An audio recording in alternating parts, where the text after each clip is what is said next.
Hello, I'm Stuart Childs and you're welcome to the Dairy Edge, the Teagasc Dairy Podcast. We're bringing you the latest information, insights and opinion to improve dairy farm performance. With all the discussion on emissions and targets for the agricultural sector, and given that this week is Sustainability Week, I spoke with Seamus Kearney, the Training and Development Specialist on the Teagasc Signpost Programme, and I began by asking Seamus where the best starting point for farmers wishing to reduce their farm emissions is.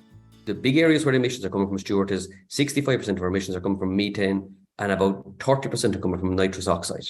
And nitrous oxide is very much linked to the how we spread our slurries and also to the chemical fertiliser we use at farms. So really, the nitrous oxide, Stuart, is probably the first place farmers would look at to try and reduce their overall nitrous oxide emissions and subsequently their greenhouse gas emissions. So basically the trailing shoe is going to cover the element of the nitrous oxide emissions from the slurry side, and then we have the chemical fertiliser, and there's a lot that we can do around the chemical fertiliser. So what I suppose you've been engaged there obviously in your role as the training specialist for the Signpost Programme with the Monitor Farms through the Monitor Farm advisors that are working with them. What strategies have they employed now in relation to reducing their emissions? Yeah, well, I suppose very good question, Stuart. I suppose the first strategy they've implemented is to change fertiliser type. And basically this is a little bit of planning. So I do a nutrient management plan and it's really a phone call into your fertiliser supplier. And what we're finding, Stuart, is if we look at the straight nitrogen fertilisers, our CAN, urea, protected urea. So our CAN has the most emissions. Urea has a lot of ammonia emissions. Protected urea has very low greenhouse gas emissions, so nitrous oxide emissions, and also low ammonia emissions. So it's the cheapest of all the chemical nitrogen fertilizers. And I suppose on the other side of it is, Stuart, I suppose work coming out from our colleagues in Johnson Castle is showing that the emissions from the likes of 10, 10, 20, and 18, 6, 12, the nitrous oxide emissions are substantially lower than cut and pasture swards. So really what we're finding, what we're trying to do in a lot of signpost farms, is the fertilizers being used is a combination of 18, 6, 12, that's used to use up the P allowance of the farms. They're then using protected urea as their nitrogen source, and they're then coming along with some urea potash if they need extra K in to build up on their farms then as well. Now, the good news, Stuart, is that combination is the lowest emitting combination of all the type of fertilizers we can use. But the other thing as well is moving from cut swards and pasture swards plus a CAN combination to the combination of 18, 6, 12, protected urea and some urea potash to balance the K. It has a knock-on effect, Stuart, that we're finding from the signpost farms of reducing the fertiliser costs just by doing a bit of planning by between 40 and 50 euro per cow. So that's about 4,000 to 5,000 euro saving by changing the type of fertiliser being used in the farms, growing the same amount of grass. Just by changing the combination, it's 4,000 or 5,000 euro savings for the average dairy farmer. So that's step one that they're doing, Stuart, in general. Okay, so just to reiterate, I suppose, why the 18, 6, 12 and the 10, 10, 20, what's the difference between them and, we'll say, as you said, the pasture swards or the cut swards? Yeah, so look, I suppose the 18, 6, 12, you have a lot of P and K in there. So what you're doing with the 18, 6, 12, Stuart, is you're really getting 2.5 times the amount of P and K out with a bag of 18, 6, 12 as a bag of pasture sward. So what you're doing then is there's lower nitrous oxide emissions from the 18, 6, 12 and the cut and pasture sward. But as well as that then, Stuart, you're concentrating your compounds into fewer applications and you're giving yourself way more opportunity to go with straight nitrogen. And by going with our protected urea as our straight nitrogen source, that's reducing our emissions and also saving the farmer. As I said, that combination of 18, 6, 12, pasture sward and a bit of urea and potash is saving farmers between 40 and 50 euro per cow. Okay, that's fairly significant now, Seamus. In relation to, we'll say, obviously, as I said, the signpost farms are probably well on the road in terms of protected urea use now because they have that information and that knowledge through their advisors, we'll say. From looking at the trends nationally, and I know you're looking at fertiliser figures a good bit there, is there much protected urea being used in the country now at this stage? Yeah, well, I suppose just to go back to the fertiliser usage, Stuart, I suppose the fertiliser year starts in October. So for the first 3 quarters of the year, so from October 21 to June 22, we have a 9-month figures at this stage. What we're seeing is a reduction of almost 20% on chemical nitrogen being used. But the worry, Stuart, is we're back about 30% in P's and K's. Okay, so and that's a big element as well, trying to reduce the amount of nitrogen we need to use. So that's a bit of a worry going forward. But we're also seeing from those figures, Stuart, we're now at 16% of our straight nitrogen is being used in the form of protected urea, up from about 9% last year. Probably would hit about 20% almost by the time this year is finished. There's about another 29% in, Stuart, in the form of ordinary urea. So about 45% of our straight nitrogen now is either in urea or protected urea format. And the target we need to get to by 2030 is about 75% of our straight nitrogen, either in urea or protected urea format. But it's pretty much increasing 50 to 100% year on year the last couple of years, Stuart, the use of protected urea. So as farmers use it, they can see the benefits of it, really huge savings in their pocket, and they're sticking with it because it's doing the job for them. Okay, so we're actually making good enough progress there in relation to the urea-based products, but would you be advocating that people that have been using the straight urea would consider more protected urea? Yeah, very much, Stuart. And I suppose the other thing as well, from the work coming out of Johnson Castle, the ammonia loss with ordinary urea, really what it means is you're getting about 12% less utilisation of the same fertiliser. And if we take current fertiliser prices at the minute, the over €1,000 a tonne, you're getting about €120 worth of fertiliser more per tonne by having it protected. It's costing about €50 more a tonne to buy it as a protected product. So you're really getting over 2 to 3 times payback by having the protected product in the first place. And the other big event, Stuart, I've seen it last year with farmers getting caught. They had a lot of urea in the yard in the spring. The weather got very dry quick enough last year. They weren't able to use it then maybe during dry periods. Where the product comes in as protected, once you have it in the yard, then you can use it anytime you could use urea or anytime you can use CAN all year round. It'll grow the same amount of grass for you. Okay, so just in relation to the actual strategy around fertiliser purchase now and so forth, I suppose it's important to point out to people that are due new soil samples will obviously maybe be a little bit hamstrung in terms of their information for what they can get in terms of P&K, but there's no reason that people shouldn't be ordering plenty of protected urea right now, both from a value point of view and then significantly, I suppose, like leading with the purse first, but there's great advantages from an environmental perspective here from protected urea. So yeah, and look, I suppose the recommendation is, look, it's your 18-6-12 type products, it's your protected urea, and then going to back into the year with a bit of urea potash if need be. But just be careful with the protection on the urea. It's about a 6-ish month lifespan on it. And what happens if the inhibitor breaks down, Stuart, on the protected urea, it acts the same as ordinary urea. So if you are storing some of it over the winter, we would suggest probably using that protected urea product as the first product you use then next spring. That at least with damp, moist weather, you're not having the issue with the inhibitor, maybe the lifespan running out on you at that stage. okay, and is that the case with all of the products, Seamus, or is there a difference between the ones that have the P and the K, or sorry, the K and the S, because there isn't anything available with So P? one thing, Stuart, that the protected urea doesn't come with P on it. You can get K in it, or you can get sulfur in it. Very much similar with all products. 6 months roughly is the lifespan we'd normally say. Some products may last a little bit longer. We're looking supposed to be safe, kind of 6-9 months kind of max on the lifespan of some of those products. Okay, so just in terms of the strategy, so like you've talked about using the 18-6-12 there, in terms of when farms are applying these products, we're talking about using our slurry, obviously with our low emissions in the first round for as much as possible, trying to maximise the amount of ground that we hit there. And then again, like we said there a few minutes ago, from an ammonia emissions point of view, we're going to be advocating that people would consider using the protected urea at that point in time as well, then for that early application where they haven't spread the slurry. So I suppose we're really looking at slurry on maybe a third half the farm as the first application, 2,000 gallons through low emissions in the springtime. Going with your protected urea, ideally product if you can for the first application, maybe 20-25 units or so.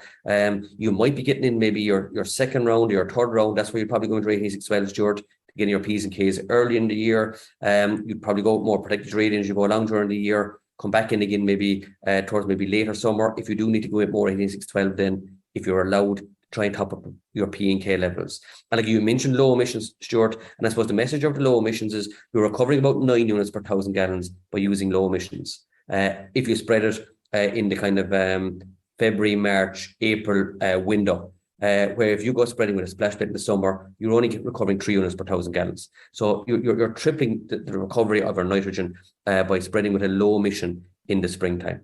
And we're finding that for the Signpost farms, they would have tested our slurry this year, Stuart. We're finding an average of about 10 units of nitrogen per 1,000 gallons when it's spread in the spring with a low emission slurry spreading, about 6 units of P per 1,000 gallons, and about 26 units of K. So that's roughly the equivalent of a bag of 0730-ish, and about 10 units of nitrogen per 1,000 gallons is kind of what we're finding from the Signpost farms.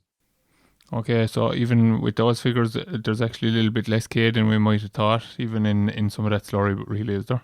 Slightly a little bit less, Stuart. That's why you'll be watching the soil samples, and that's the point I make with the muriate potash. And I suppose the other thing with the muriate potash, you have a restriction on when you can spread nitrogen and phosphorus. You don't have a restriction on when you can spread the potassium, the K. So that could be spread maybe when you're closing up paddocks at the back end of the year. Just be careful not to overdo it with grass tetany in the springtime.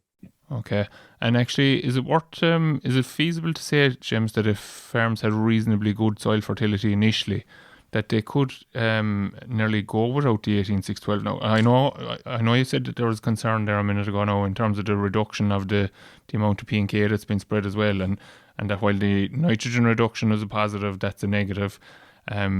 What would you say, is it feasible for people to use that P and K in the slurry as a replacement for some or all of that 18612 that they might have been using in the past? Yeah, well, with slurry, Stuart, I suppose the saying there would be to recycle. So really, the slurry is coming from silage ground. You'll be trying to get as much of it as you possibly can back onto silage ground again. So that's where the big draw of K especially is going to be. So there will some of it be available then for your grazing paddocks.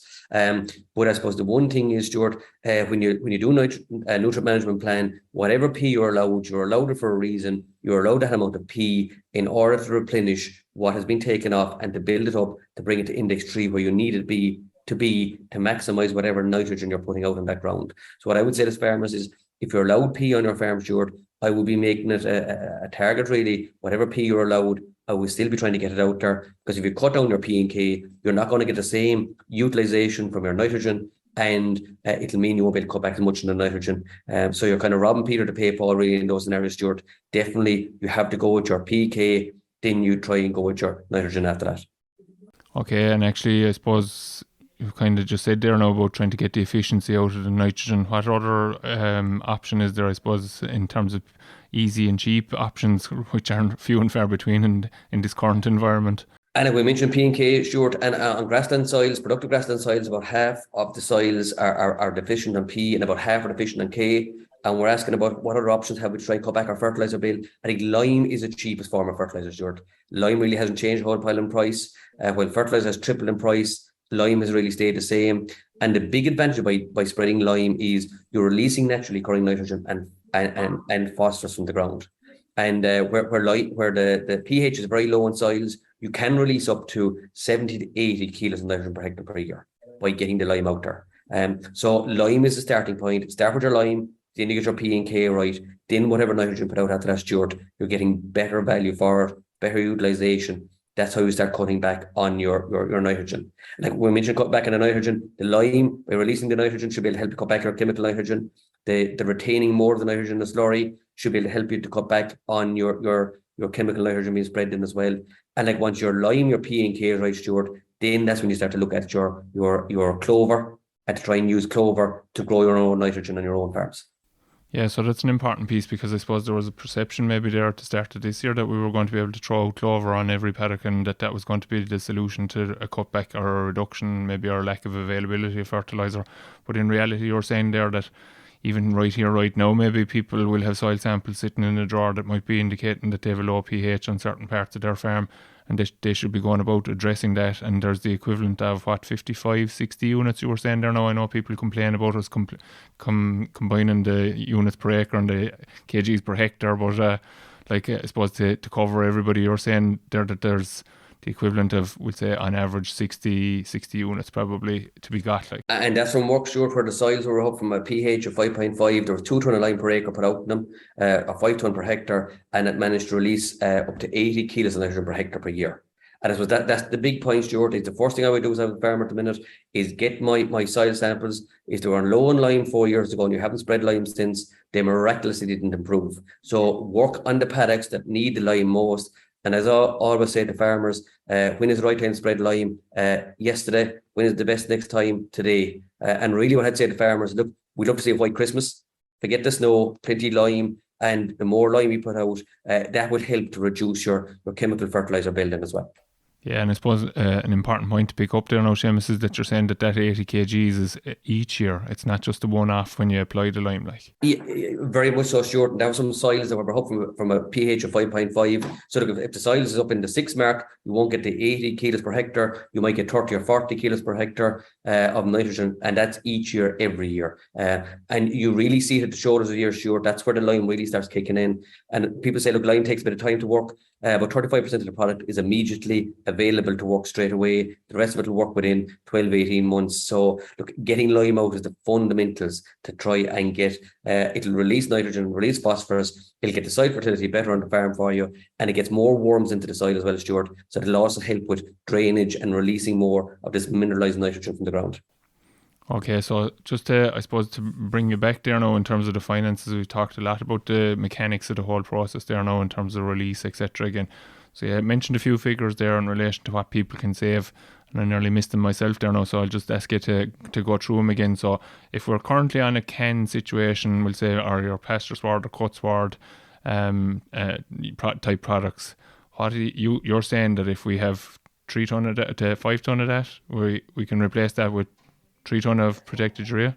We're at the straight nitrogen this day, Stuart. I suppose the one thing is going into the supplier's yard, trying to equate one fertilizer versus another. So I suppose the easy way for a farmer to remember is every 5 ton of can that you buy or that you're going to get rid of, and you swap the 3 ton of protected urea. So the same amount of nitrogen and 3 ton of protected urea at 46% versus 5 ton of can at 27%. So every 5 ton of can, we bring the 3 ton of protected urea. At current prices, Stuart, there's a saving of €1,000 for every 5 ton of can we switch to 3 ton of protected urea. And roughly, it can save the emissions of almost a dairy cow for each 5 ton of can we move to 3 ton of protected urea. So huge savings there. This was the point we made earlier on by moving from our cut and pasture swards with our can type products to 18612 and protected urea. We're finding from the Signpost farms about 40 to 50 euro cow saving. And after that, then, Stuart, for every 10%, we can reduce our chemical nitrogen. And farmers have reduced it by 20% this year. So every 10% we reduce our chemical nitrogen, that has another saving of another 20 euro a cow. So this year we brought it back 20%. So that has another saving of 40 euro a cow. So by changing fertilizer type, there's a 40, 50 euro a cow saving there. And by reducing it by 20%, there's another 40 euro a cow as well. So we're up into the 80, 90 euro per cow, which is 8 or 9,000 euro for our average dairy farmer by switching fertilizer type. Take the simple technologies we're talking about to try and reduce the chemical nitrogen used by maybe 20% of the farm. Okay, that's fairly significant. Like, there's a lot of money in that. Like, that's nearly halving the fertilizer costs as it currently stands. Yeah, to bring it back significantly, Stuart, probably in the region over 30% anyway, definitely. And I suppose the other good news then, Stuart, is by switching over from can-type products to protected urea, there's potential to reduce emissions on heavily stocked dairy farms by up to 7 or 8%. Huge reduction in emissions. Whereas if we don't move to the protected urea product, even reducing our fertilizer use by 25% really only reduce our emissions by 4 or 5%. So the big step is, and the big wins from an environment and a financial point of view, first of all, switch fertilizer type. So we're looking at the 18612s and our protected ureas. And after that, then we start working on our lime or PRK, trying to retain more nitrogen in the slurry with low emissions, incorporating more clover into the soils. That help reduce our chemical nitrogen. And that's the second saving then that we have on dairy farms. Okay, very good. And I suppose just when we're on the topic of it, if it's okay to put it to you, what's the scope then if we do all this? So we switch to our protected urea and we save our 7 or 8% there. We reduce our amount of nitrogen being applied and we can save another couple of percent there. Where the next step with the clover, how far can the clover take us? Yeah, so really that's what the clover then, Stuart, at that stage. And I suppose by switching from the canned products to protected urea products, you're really bringing your emissions from the fertilizer down to a quarter at that stage.